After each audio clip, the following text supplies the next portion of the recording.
All right, good morning, everybody, and welcome back to True Crime Loser. How's it going?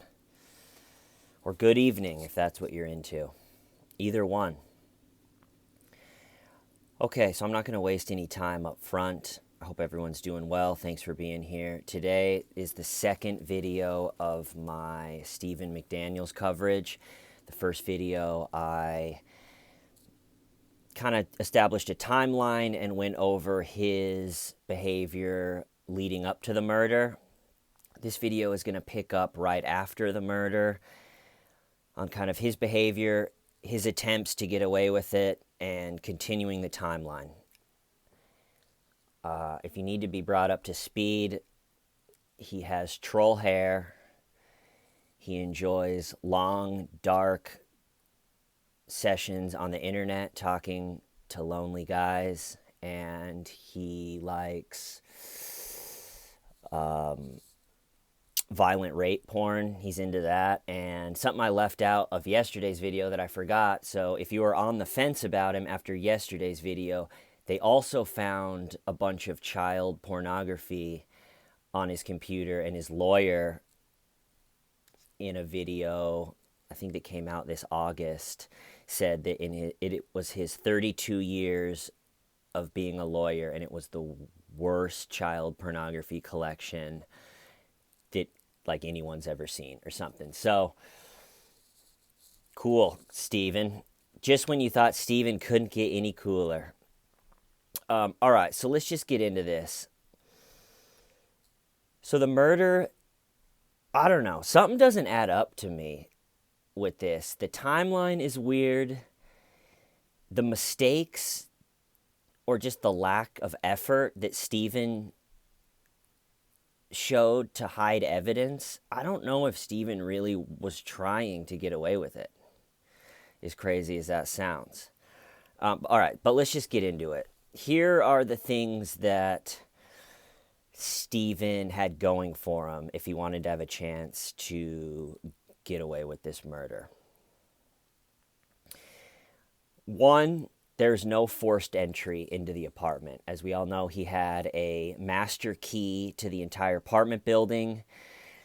And a lot of people were asking, how did he get that? I have no idea, but I would say that it could have been something like the building maintenance man lent it to him for whatever reason. If you live in an apartment complex for years, the chances that you're going to have to work with the maintenance people on a few projects are pretty high. So maybe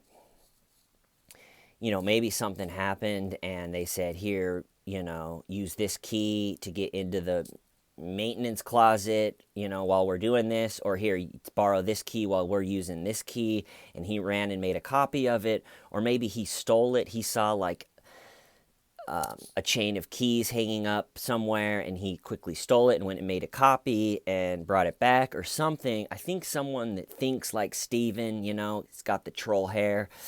I think that he's kind of into that type of stuff, like being prepared or being ready. And, I could just see him figuring out a way to get that key that wasn't even that crazy. Like, I doubt that he had to steal it from someone. I bet somebody. I actually ended up having a master key to my high school. I kind of thought it would be cool to have one, and the janitor, we were setting up for something with some club, and he loaned it to me, and we were like, cool, it's a master key. Let's go get it copied. So we went and copied it real quick. I never used it for anything other than being like, I got a key, baby. Whoa. So my guess is it's just something like that. All right, but no forced entry is huge. And they didn't find the key. They didn't find his key until 6 days after the murder. So he had plenty of time to hide the key. He didn't, and this wasn't 5 days where they were being watched by police. This was 5 full days where no one really knew she was missing. 4 days, at least, where no one even knew she was missing, that he could have gotten rid of a lot of this stuff, which makes me believe that he either didn't want to get rid of it, because he's no dummy, you know. He has his law degree, pretty much. He worked for prosecution, so his mind is at least kind of used to thinking like that. And to keep the key and to keep her key in his apartment doesn't make sense to me. Okay, second thing he had going for him as far as to get away with this is when her friends came on June 29th. So the murder happened on the 25th, and then there was 26th, 27th, 28th where nothing really happened. And then the 29th, her friends came over, I think around like 10 p.m. at night, to look for her. She had a key in a flower pot. And so Steven comes out and is like, hey, what's going on? And they were like, Lauren's missing. We got to find her. And so Steven went they had the key from the planner's box. They went into her apartment to look for her, and Steven went in with them. Like I said yesterday, this is huge for Steven because this puts him in the apartment in not an illegal way on the 29th. So any hair, any, skin cells or whatever type of DNA that can just fall off your body, that is now accounted for. They can't say, well, your hair is there. They can't really say that because it's like, yeah, I was in there. And then they went down to the laundry room to look for her, and they went all these places around to look for her, so you can't really say, Steven, why were you in the laundry room? There's a bloody sheet in there. He's like, well, I was looking for Lauren. Pretty good, right? Third thing is everything I watched, the police seemed to think they were lucky that the trash company didn't haul off the body.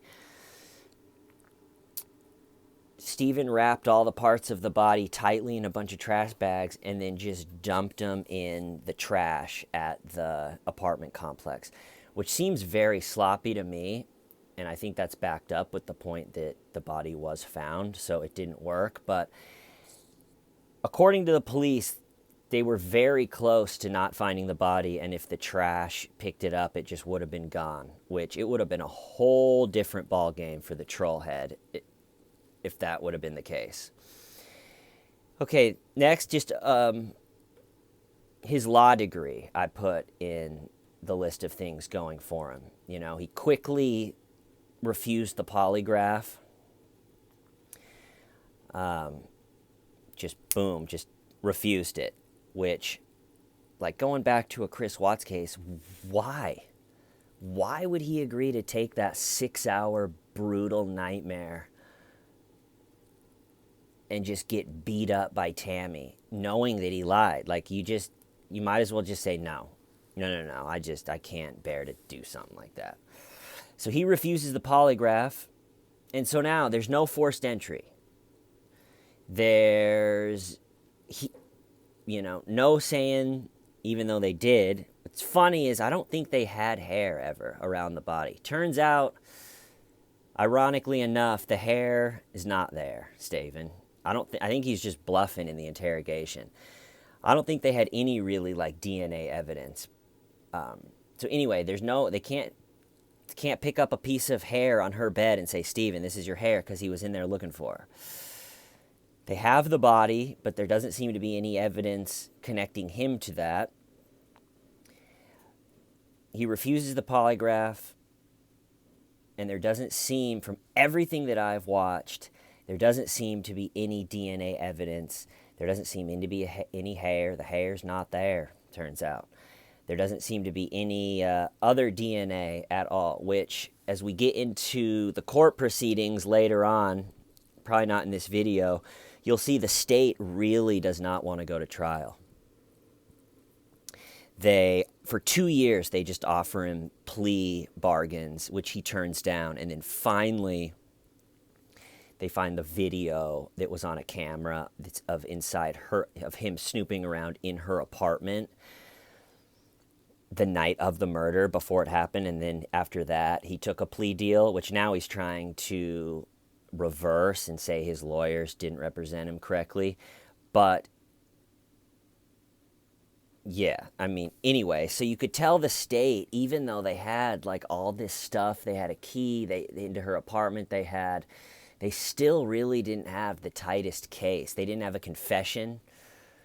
I don't know how many people made it through the interrogation, but his strategy in the interrogation, he wasn't really winning the exchanges where he sounded innocent to the point where they're like, all right, we got to leave this guy alone, but he wasn't really losing them either. His interrogation strategy just sort of nullified the interrogation. It's like, showing that to a jury, they're just like, what are we watching? He has troll hair. That's all I can really gather. Which is pretty smart in a way. I've never seen anyone take an interrogation that long and just turn it into absolutely nothing while still answering questions. Okay, so those are the list of things that I think that Stephen had going for him. I really think that Stephen could have probably gotten off or not been charged with this if he would have just taken those 5 days and just got rid of everything in his apartment. But he didn't, which makes not that much sense to me. Okay, so let's go over now the insanely bad mistakes, or just the insanely strong reasons that against Stephen. Sorry. All right, so he didn't get rid of the master key or the key to her apartment. So they found that. So his no forced entry just goes right out the window. How do you not go and hide those keys? I mean, as little as just chucking them out the window as hard as you can, but go on a walk and bury them, right? It seems like keys would be easy thing to get rid of. And all right, second, he had computers in his apartment that had records of him on weird dark websites talking about how he would kill his pretty neighbor. So he has all this like fantasy stuff that he's talked about on all these websites that they can pull up, which is pretty damning evidence. And also he had thumb drives with hundreds of pictures of Lauren on it that he had stolen from Lauren. So that's in there. That just looks like, it's like in the movies when they go into the stalker's apartment and there's just pictures everywhere and like candles, and they're like, oh God. The modern version of that is all the pictures are on a thumb drive, and you plug it in and it's like, oh my God. So he had a bunch of pictures of her, and then here's where it just gets wonky, in my opinion. So they had the thumb drive, and then they had him, which we never get to see. They say that he admitted to going into other apartments and burglarizing one condom from each apartment. Someone commented that he had like a bunch of different brands of condoms in his apartment, and they pressed him on that, and finally he came. But how do you stand strong? He sat there like this and didn't move for like 4 days. All the pressure of going down for murder didn't get him to crack or to say anything, and then he admits to stealing condoms, and then that's enough for them to like take his DNA and to arrest him and hold him, and then they don't put that out. We don't get to see that. That to me, it's like, what? What do you mean he just admitted to burglarizing condoms? He sat there stone cold. And then as soon as we don't get to see, he like spills the beans about burglary. It just is weird to me. And so while he's arrested for like burglaring condoms, they're desperately trying to put this case together. And I think it gets a little weird too. So they find the packaging for the saw that he used to dismember her in his bathroom. But it's like they had searched his house, or they had searched his apartment so many times before this, and he's the only suspect. So you know they're going to, they're going to just tear his apartment apart. And so to not find that, they didn't find the saw packaging and her underwear until July 20th. So to me, and I don't know for sure, but to me, this is looking a little bit like the state didn't have enough evidence. It's like they knew it was him. They're positive it was him, but they just didn't have enough evidence to go to trial. So they're getting him to try to take a plea bargain, and he's just holding tough because I think there's a possibility that Steven just didn't want to live the adult life and was going to be like a serial killer or a murderer, like a stalking, murderous weirdo, and just sort of wanted to start that life. And part of that, I think he wanted to, like be in a court case and represent himself.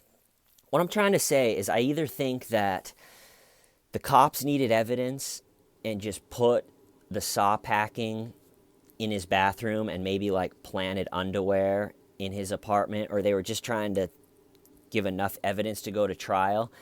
Either there was a little bit of sketchy police work, or Steven just wanted to experience, maybe he was so in love with Lauren that he wanted this to be his story. He wanted to be caught murdering her, and this was kind of like his creation. Is you could study this murder, and you could study, his court case, and he's going to probably represent himself. It's kind of like a Ted Bundy type. But the only thing that I can rationalize is he either wanted to sort of get caught, because why not get in those 4 days? Why not get rid of your computer?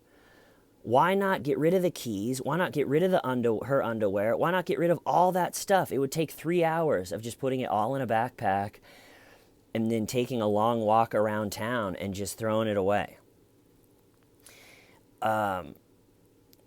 With the timeline of like how they found the stuff a month later, it's weird to me. I mean, let me know what you guys think. It's a strange time to find that stuff almost a month later. And it's like you didn't find a pair of her underwear and the packaging for the saw that he used to cut her up. The first mini searches, that just seems crazy to me. Yeah. Okay, so where we're at, that's kind of going to wrap up this video. And so right before he goes in for the questioning that we're going to talk about, where he sits like this and just has very short, like robotic answers, right before that, he does like I said yesterday, just an unbelievable TV interview. And I'm going to talk about that tomorrow, just when killers do TV interviews, because I think there's different motives and different goals for kind of these different interviews. And I think that Steven, like I said, either just wanted this to be a part of his story. This sort of made Lauren and Steven attached forever in a way. So I think he was so excited, I guess, that this all was happening and that he was kind of at the center of attention, that he couldn't bear not go down there and talk to the news. And I think these days, like if you run a news station and you're experienced and you've been around for long enough, I think you know that when you go down for a missing person or a murder, if there's some little weirdo with troll hair, or some dad that doesn't seem like he's sad, it's very smart to be like, get an interview with that dude, with that guy with the troll hair. What's he doing down here? Why is he roaming around the parking lot? Or why isn't this dad crying? You know, why does he kind of look happy, like a Chris Watts situation? And so it's smart to be like, get an interview of that, because if it turns out to be the killer, you have the footage that's going to get all of those views, you know, for the rest of time, as people like us are fascinated by it. But yeah, we'll start that tomorrow. Yeah, like I do every time, thank you guys so much for whoever subscribed. Please let me know in this one. I hope that I explained this right, where my confusions with this part of it. Because like I said, someone as smart as Steven with a prosecution type thinking mind, it just really doesn't make sense that he left all of that evidence. What do you guys think of finding almost the most damning evidence, which wasn't hidden well, like a month later? And what do you guys think of him just bizarrely admitting to burglarizing other apartments for one condom? Why, if he kept his mouth shut on burglaring the condoms, I mean, what would they have done? I guess they would have found all that evidence at some point, but I think they would have to let him go that night. And then, you know, it turns out the hair's not there. I don't know. It's bizarre. But okay, so like I said, tomorrow, killers that do TV interviews. We're going to dive into the interviews, and then the rest of the week will actually be analyzing the actual interrogation. Then we'll wrap it up. So everyone, thank you so much for being here and commenting. True Crime Loser out.